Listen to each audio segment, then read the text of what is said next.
Hey guys, आपका भाई अदनान हाजिर है एक नए वीलॉग के साथ। राहिल साहब मेरे साथ हैं, जानते होंगे आप इनको। चाइना के ऊपर पूरा चैंक किया है इनके साथ। इन्होंने सीएससी जीता अभी, या इनको मिला है आप ख्याल है? मेरे ख्याल में तो जीता ही है, जितनी वो मुश्किल होती है, क्योंकि भाई आपका नहीं ले सका, तो इसलिए मुझे तो ये लगता है कि इन्होंने जीता है। तो कहने का मकसद ये है कि कुछ चीज़ें रह गई थी लास्ट टाइम हम जब मिले थे, तो हमारे माइंड में वो चीज़ें नहीं आई। अभी हम वैसे ही बैठे डिस्कस कर रहे थे, तो मैंने इनसे पूछा, मैंने कहा यार और कुछ ऐसी कोई चीज़ जिस पे हम अपने दोस्तों को, भाइयों को गाइड कर सकें, ताकि अगर आप लोग भी हमें दुआ कर लें हमारे लिए, और कोई आपको भी फ़ायदा हो जाए, यूज़फुल इन्फॉर्मेशन मिल जाए। तो कुछ ऐसे सवालात जो बहुत ही ज़रूरी और बेसिक किस्म के सवालात हमारे जहन में आए कि देखें सीएससी आपको मिल गया, या कोई भी स्कॉलरशिप आपको मिल गया, अप्लाई हो गया, अब आपने फ़्लाई कर जाना है चाइना। तो चाइना दोस्तों मतलब खाला जी का घर नहीं है। चाइना में बहुत सारी ऐसी प्रॉब्लम्स आती हैं जो आपको दुनिया की किसी और कंट्री में नहीं आती। इवन आप थाईलैंड, मलेशिया वगैरह चले जाएं, वहाँ भी नहीं आती, क्योंकि चाइना एक वैसे भी बड़ा कंट्री है इकॉनमिकली भी, और आपको पता ही है बिज़नेस हब है सारा। इसके बावजूद चाइना में बहुत सारी ऐसी रिस्ट्रिक्शंस हैं या ऐसी चीज़ें हैं जो आपको मतलब ख़वार कर सकती है, जैसे टिपिकल लैंग्वेज में कहते हैं, या ख़राब कर सकती है। तो उन चीज़ों के हवाले से बात करेंगे राहिल साहब से। तो कुछ चीज़ें हैं जो मैं आपको यहाँ पे बताता हूँ, उसके बाद इनको ही माइक थमाएंगे और यही बताएंगे डिटेल। उनमें मेन जो चीज़ है जो हमारी डिस्कस हो रही थी वो ये है कि गूगल की बहुत सारी ऐप्स और उसके अलावा व्हाट्सएप वगैरह वगैरह चाइना में बिल्कुल नहीं चलता। तो ये इतनी सारी ऐप्स वहाँ पे नहीं चलती, इसका मतलब है आप लोगों के लिए बहुत ज़्यादा इनकन्वीनियंस हो सकती है। तो वो राहिल साहब ही बताएंगे कि उससे कैसे बचा जा सकता है, अल्टरनेट क्या है और डिटेल्स सारी क्या हैं। तो राहिल साहब अब आपके हवाले करता हूँ माइक, आप बताइए कि डिटेल्स क्या हैं और क्या नहीं है। अस्सलाम वालेकुम। देखें, चाइना जो है नॉर्मली जिस तरह बाकी कंट्रीज़ नान ने जिस तरह बताया, थाईलैंड, मलेशिया, ये टूरिस्ट कंट्रीज़ हैं, ठीक है। तो इन्होंने पॉलिसीज़ भी इसी हिसाब से बनाई होती हैं, टूरिस्ट फ्रेंडली पॉलिसीज़ बनाई होती हैं। तो चाइना इतना टूरिस्ट कंट्री नहीं है। वहाँ पे नॉर्मली लोग बिजनेसमैन जाते हैं, या फिर ज़्यादातर जो है स्टूडेंट्स जाते हैं। अब स्टूडेंट्स के केस में जब आप वहाँ जाते हैं तो आपको काफ़ी ज़्यादा इश्यूज़ आ सकते हैं, क्योंकि मैं ऑलरेडी पहले भी गया हुआ हूँ। तो जो सबसे इम्पॉर्टेंट चीज़ है, जो ऐप्स जो हम रेगुलर यहाँ पे यूज़ कर रहे होते हैं, जैसे व्हाट्सएप है, गूगल है, और गूगल मैप्स हैं, और यूट्यूब, ये सबसे जो बेसिक हमारी जो है ऐप्स वहाँ पे नहीं चलती। तो हमें जो नया स्टूडेंट होता है, नया बंदा कोई भी जाना चाहता है, तो उसे वहाँ बहुत मसला होता है, इश्यूज़ होते हैं। तो उसके लिए वहाँ पे अल्टरनेटिव चाइनीज़ ऐप्स हैं जो आपको यूज़ करनी पड़ती हैं, जो प्योरली चाइनीज़ में ही है। तो आपको जो है काफ़ी ज़्यादा इश्यूज़ उसमें आ सकते हैं। एक तो ये साइड हो गई कि आपको ये कम्युनिकेशन में काफ़ी ज़्यादा मसला आ सकता है। इसके अलावा जो सबसे ज़्यादा हम देसियों को वहाँ मसला होता है, वो खाने पीने का होता है। हमें यहाँ पे डिफरेंट किस्म के हम खाने खाते हैं, और चाइना में बिल्कुल अपोज़िट वो लोग खाने खाते हैं। लाइक वो सिर्फ नूडल्स और जो है डिफरेंट इस तरह की चीज़ें खाते हैं। चावल भी खाते हैं, लेकिन वो डिफरेंट किस्म के चावल होते हैं, छोटे छोटे से।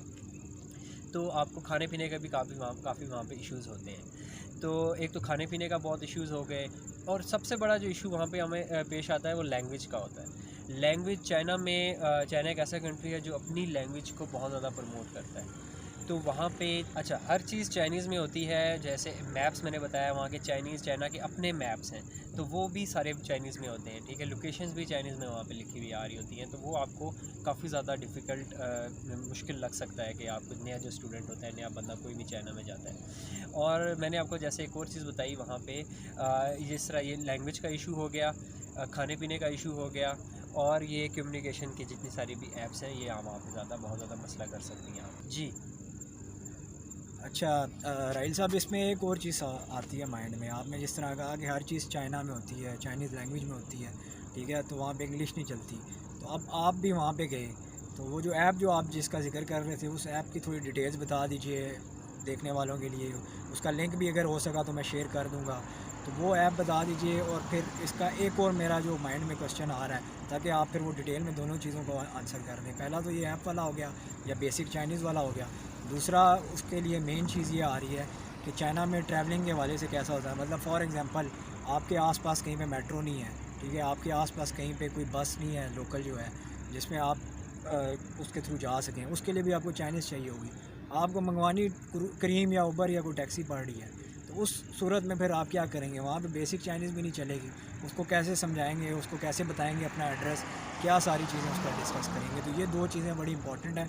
एक ये 2 चीज़ें आप बता दें, इसके बाद फिर हम बात करेंगे कि चाइना में मौसम कैसा होता है अक्सर, और कैसे यहाँ से क्या शॉपिंग यहाँ से करके जाएँ सस्ती पड़ती है, या वहाँ से कर लें वो सस्ती पड़ती है।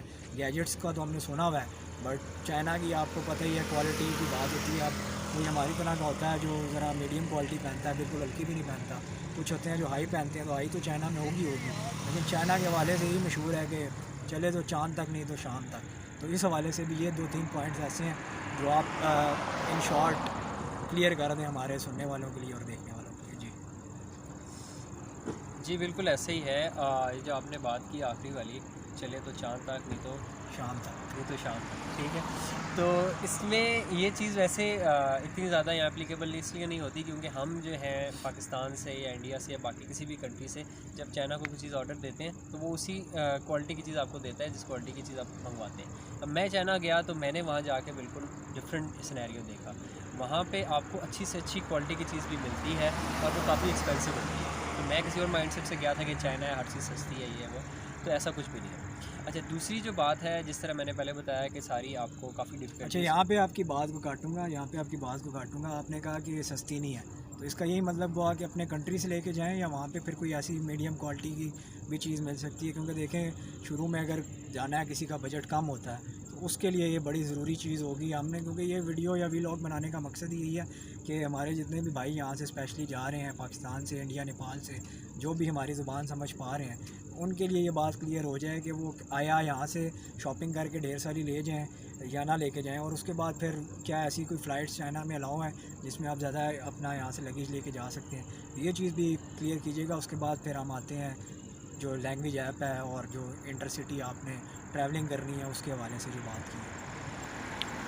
जी बिल्कुल ऐसे ही है। अभी जब आपको जब आप वहाँ जाते हैं तो आपको कुछ चीज़ें जो हैं बहुत ज़रूरी हैं। जिस तरह वहाँ आप व्हाट्सएप के यहाँ पे आदी होते हैं हम, तो व्हाट्सएप वहाँ पे चलता नहीं है, तो आप क्या यूज़ करें वहाँ पे। और जिस तरह आपने बताया, आपने पूछा कि वहाँ पे आपने कहीं जाना है, टैक्सी मंगानी है, उबर भी मंगानी है, तो उसका क्या है। तो कम्युनिकेशन के लिए वहाँ पे कुछ ऐप्स हैं जो मस्ट हैं, आपके पास होनी चाहिए। सबसे जो पहली ऐप है उसे कहते हैं वी चैट। वी चैट समझ लें कि हमारा व्हाट्सएप है, लेकिन वी चैट के अंदर इस बहुत सारी ऑप्शंस और हैं जो हमारे व्हाट्सएप में नहीं है। जिस तरह आप चाइना में कोई चीज़ परचेज़ करते हैं, कोई आपने फ्रूट लिया, कोई चीज़ ली, कोई शर्ट ली, कहीं पे भी आपने कोई शॉपिंग की, आप वी चैट से पेमेंट कर सकते हैं, ठीक है। जस्ट क्यू आर कोड होता है, वो स्कैन करना होता है, उससे आप पेमेंट कर सकते हैं। तो वी चैट में बेशुमार ऑप्शन हैं, उससे आप एयरप्लेन टिकट ले सकते हैं, आप कोई भी आप टैक्सी मंगवा सकते हैं, आप अपनी पुरानी चीज़ें परचेज़ कर सकते हैं, आप हर चीज़ वी चैट पे कर सकते हैं, ठीक है। तो वो बहुत बड़ा एक प्लेटफॉर्म है जहाँ जो आपके पास सबसे पहली जो सबसे बेसिक जो चीज़ है, आप चाइना जा रहे हैं तो आपके पास वी चैट होना चाहिए। आप सिंपल आप गूगल ऐप से या फिर प्ले स्टोर से इंस्टॉल कर सकते हैं वी चैट, और उस पर आप साइन अप कर लें। सबसे बेसिक जो चीज़ है वहाँ पे आपके पास वी चैट होनी चाहिए। इसके अलावा कम्युनिकेशन के लिए मैं आपको रेकमेंड करूँगा, एक ऐप है हेलो चाइनीज़। हेलो चाइनीज़ एक आप कह लें कि बेसिक चाइनीज़, आपको उसमें सेंटेंस वगैरह आप सीखते हैं, वर्ड्स वगैरह सीखते हैं। ये अगर आप चाइना जा रहे हैं तो ये आप ऐप कर लें, इसकी कुछ एक्सरसाइज कर लें, आपको ज़रा सी नो हाउ हो जाएगी कि आपने उनसे बेसिक कम्युनिकेशन कैसे करनी है, ठीक है। ये एक सेकंड चीज़ हो गई। इसके अलावा आपको वहाँ पे उनका जो मैप है वो करना पड़ेगा। बेदू मैप है, BAIDU, बेदू मैप आप कर लें। उसमें ये होगा कि फॉर एग्ज़ाम्पल जैसे आपने पूछा था कि आपने किसी लोकेशन पे जाना है, आप एयरपोर्ट पे लैंड हुए हैं, आपने अपनी यूनिवर्सिटी जाना है, तो आप उस मैप से उसको सर्च करेंगे अपनी यूनिवर्सिटी को, ठीक है। आप बेशक उसे ट्रांसलेट करके उस पर लिख लेंगे इस जगह मैंने जाना है। जब वो आपको लोकेशन दे देगा तो आप उसे अपने टैक्सी ड्राइवर को दिखा सकते हैं कि यार मैंने इस लोकेशन पे जाना है, मैप पे आप उसे शो कराएं, वो आपको उस लोकेशन पे ले जाएगा। थोड़ा सा डिफ़िकल्ट लगता है स्टार्ट में, लेकिन आपको आहिस्ता आहिस्ता इसकी आदत हो जाती है, ठीक है। इसके अलावा जो है नहीं, ये डिफ़िकल्ट चीज़ें ही तो आसान करने के लिए हम लोग यहाँ पे आए हुए हैं, और इंशाल्लाह रिस्पांस मिलेगा तो और भी ज़्यादा चीज़ों को आसान करेंगे, व्लॉग्स बनाएंगे। अभी तो जब तक मैं पाकिस्तान में हूँ, आप भी हैं, ये कोविड वाली बला आगे पीछे नहीं होती, तो मुश्किल ही लग रहा है हम लोग यूके और चाइना में ट्रैवल कर सकें। तो इंशाल्लाह ये मुश्किल आसान ही करेंगे, डिटेल में करेंगे। तो बाकी जहाँ तक ताल्लुक़ रहा, आखिरी चीज़ पे आ जाते हैं, उसके बाद इस वीडियो को एंड करते हैं ताकि वीडियो बहुत ज़्यादा लंबी भी ना बने। हमारी कौम भी ऐसी है कि ज़रा बोर हो जाती है। तो हमें भी भूख शुक लगी है, उसके बाद खाना खाएँगे। तो जो आखिरी चीज़ है उस पे आ जाते हैं। वो आखिरी चीज़ क्या है, वो ये है कि ट्रैवलिंग के हवाले से जो लगेज की बात कर रहे थे हम, जो मौसम की बात कर रहे थे, उस पे बताइएगा कि फ़ॉर एग्ज़ाम्पल हालात जो चाइना के नज़र आ रहे हैं, टू बी ऑनेस्ट अभी तक आज के दिन तक, वो तो यही नज़र आ रहे हैं। आपको ज़्यादा पता होगा, बट मेरी भी जो नॉलेज है उसके मुताबिक यही नज़र आ रहे हैं कि आप अब अगले सेमेस्टर के लिए, यानी कि फ़ेब इनटेक या मार्च इनटेक, जो भी जिस यूनिवर्सिटी का होता है, उसी के लिए ट्रैवल करेंगे। तो उसमें मौसम कैसा होगा चाइना का, उस हवाले से गाइड कर लें।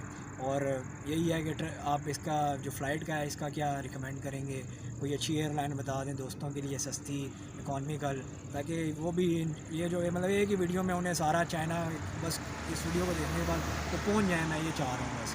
ताकि अगर वो आए भी हैं, वीडियो उन्होंने खोली है, पूरी एंड तक देखी है, तो उन्हें भी कोई फ़ायदा हो जाए, हमें भी कोई फ़ायदा हो जाए, हमें भी कोई व्यूज़ मिल जाए, उनको भी कोई अच्छा टाइम के इक्वल अपनी कह लें कि आजकल कहते हैं टाइम इज़ ऑल्सो मनी, तो उनको भी अपनी मनी मिल जाए इसके थ्रू। तो आप ये बताइएगा, इन चीज़ों पे ज़रा नज़र डालिए, फिर उसके बाद वीडियो को वाइंड अप करते हैं। जी बिल्कुल। जो पहले एक बात आपने पूछी थी मैं बताना चाहूँगा। जो आपने पूछा कि वो एक्सपेंसिव है या नहीं एक्सपेंसिव, जो नया स्टूडेंट वहाँ पे जाना चाह रहा है उसे बिल्कुल भी अपने ज़्यादा से ज़्यादा यहाँ से कपड़े ले जाने की ज़रूरत नहीं है, क्योंकि चाइना एक्सपेंसिव इतना ज़्यादा नहीं है। मैंने इस सेंस में कहा था कि चाइना थोड़ा सा एक्सपेंसिव है कि आपको जो यहाँ पे चीज़ बहुत सस्ती चाइनीज़ मिल जाती है, उसकी क्वालिटी भी आपको कम लगती है, तो वो चीज़ आपको वहाँ पे जाके थोड़े से ज़्यादा पैसों में बहुत अच्छी क्वालिटी की मिल जाती है। मेरा कहने का मतलब ये था, गारमेंट्स वहाँ पे बड़े अच्छे सस्ते पैसों में मिल जाते हैं। और इसके अलावा आपको ये जितने भी जो वहाँ पे मौसम थोड़ा सा ठंडा होता है, ज़्यादा ठंडा होता है, जिस मैं सिटी में था शियान में, वहाँ पे तो -10 -15 तक जाता है सर्दियों में। तो आप यहाँ से अंदाज़ा लगा लें कि काफ़ी ठंडा हो जाता है सर्दियों में। तो वहाँ पे जितने जो गर्म कपड़े होते हैं वो तो बिल्कुल यहाँ से लेके जाने की ज़रूरत नहीं, क्योंकि वहाँ पे काफ़ी सस्ते मिल जाते हैं। कपड़े आप वहीं से लें सारे, जितना आपने सामान यहाँ से लेके जाना है वो मैं आपको रिकमेंड करूँगा। कि मैंने जैसा बताया, खाने वहाँ पे आपको वो नहीं मिलेंगे जो आप यहाँ पे खाते थे। पाकिस्तानी इंडियंस ज़्यादा चाय बहुत पीते हैं, पत्ती वहाँ आपको बिल्कुल नहीं मिलेगी, ठीक है। पत्ती अब आप वहाँ से इंपोर्ट करें या कोई आपको इंपोर्ट करके दे दे तो ठीक है, नहीं तो मैं रेकमेंड ये करूँगा कि आप अपने सामान में 2 किलो 3 किलो पत्ती लेके चले जाएँ, ठीक है, वो आपको वहाँ बहुत काम आएगी। इसके अलावा पाकिस्तान में अगर आपने वहाँ जाके कुकिंग खुद करनी है, तो एक और सबसे ज़्यादा जो रिकमेंडेड चीज़ है कि आप यहाँ से कुछ मसाले लेके चले जाएँ, ठीक है, वो आपको वहाँ बिल्कुल नहीं मिलेंगे, ठीक है। मसाले आप यहाँ से लेके चले जाएँ, अचार लेके चले जाएँ, ये ऐसी चीज़ें हैं जो चाइनीज़ बिल्कुल भी नहीं खाते, ठीक है।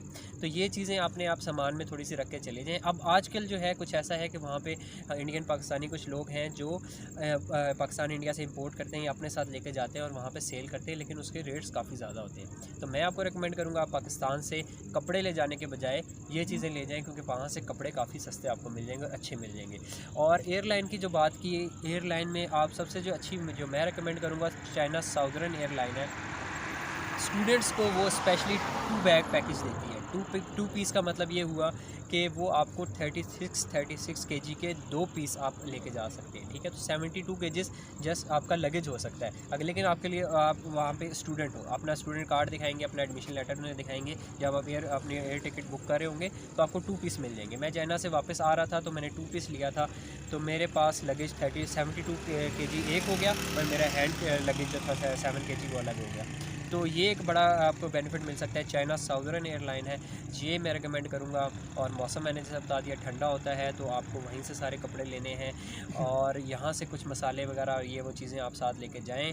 जो सबसे ज़्यादा इनमें मेन चीज़ें हैं वो अचार है और मसाले, पत्ती और इस तरह की जो आप चीज़ें जो ज़्यादा आप लाइक करते हैं वो आप साथ लेके चले जाएँ।